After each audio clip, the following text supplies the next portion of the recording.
네, 원전 오염수 방류가 시작되면서 수산업계와 유통업계에 비상이 걸렸습니다. 추석을 앞두고 소비가 급감하진 않을지 우려하면서 방사선 검사 강화하는 대비에 나섰는데 수산물을 미리 구매하려는 반짝 특수도 있었습니다. 취재기자 연결합니다. 양일혁 기자.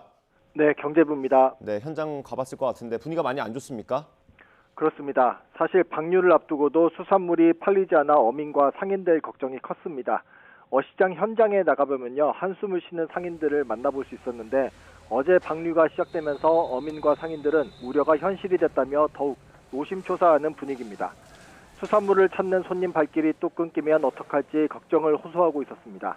실제 지난 2011년 일본의 후쿠시마 원전 사고가 발생했을 때 수산물 소비가 급감한 전례를 비춰 이번에도 밥줄이 끊길까 우려하는 겁니다. 어제 경남 창원에 있는 마산 어시장의 경우 축제를 앞두고 있었는데도 들뜬 분위기는 찾아보기 어려웠습니다.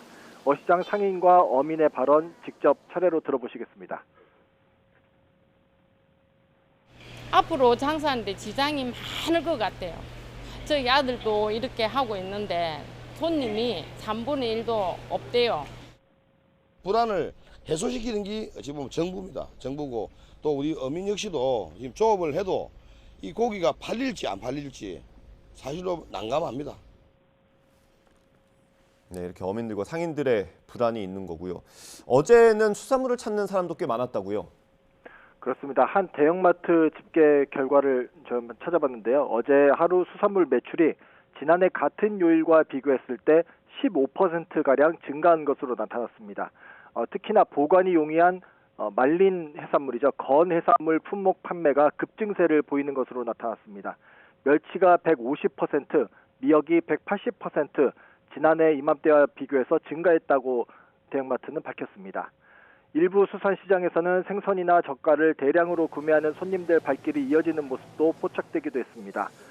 마지막 만찬을 즐기겠다며 생선회나 해산물을 찾기도 한 건데요. 바다가 오염되기 전에 수산물을 미리 확보해서 놓자는 심리가 작용한 것으로 보입니다.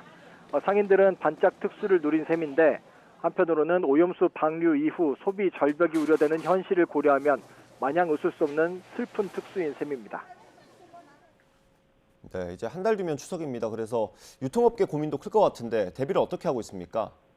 네, 주요 대형마트나 백화점은 이미 추석 대목을 맞아서 선물 예약 판매에 들어가 있는 상황입니다. 최근 청탁금지법 시행령 개정으로 공직자 등을 대상으로 한 명절 선물 한도가 20만 원에서 30만 원으로 올랐죠. 하지만 유통업계는 기대보다는 현재 걱정이 앞서는 분위기입니다. 무엇보다 오염수 방류로 인해 수산물에 대한 안 좋은 인식이 생겨서 자칫 수산물 선물 세트를 피하지 않을까 우려하기 때문입니다. 이 때문에 유통업계는 선물 한도가 오르긴 해도 영향을 받는 건 과일이나 수산물보다는 최근 단가가 내려가 수요가 늘 것으로 예상되는 한우 등 육류 쪽이 될 거란 분석입니다. 안전에 대한 우려를 불식시키고 소비자 불안을 달래기 위해 유통업계는 발벗고 나서고 있습니다. 일단 수산물 선물 세트는 방류 전에 미리 비축해둔 물량으로 구성했다고 밝히고 있고요. 일부 유통업체는 내년 설 선물 물량까지 비축분을 확보한 것으로 전해졌습니다. 또 직접 방사선 검사를 진행하는 업체들도 있습니다. 한 대형마트는 수산물을 분쇄해서 장비에 넣어서 세슘과 요오드 등 방사능 수치를 검사하고 있습니다. 한 번 검사하는데 1만 초, 그러니까 3시간 정도 걸리는데 지난 6월부터는 주요 수산물의 최대 50%까지 검사를 진행하고 있습니다. 지금까지 경제부에서 YTN 양희력입니다.